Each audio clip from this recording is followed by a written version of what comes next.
работещи в полза на децата. Имаме 6 номинации в тази категория.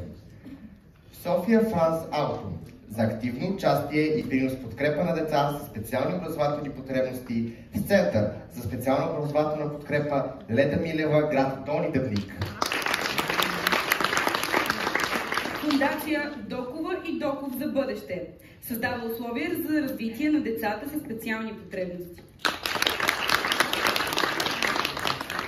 Фондация Рент Абаба осигурява грижа за деца и подкрепа на семейства, които нямат баби и дядовци.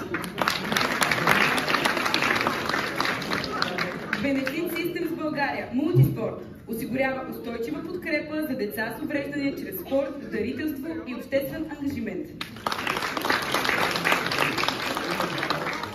Educare България за принос към подкрепата и развитието на деца чрез доброволческа програма ACE – Achievement, Commitment, Excellence.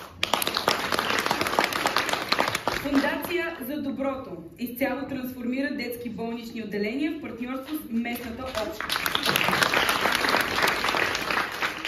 Моля на сцената да заповяда госпожа Кремена Георгиева, менеджер корпоративни комуникации на Kaufman България, която ще обяви кой е носителят на наградата ни.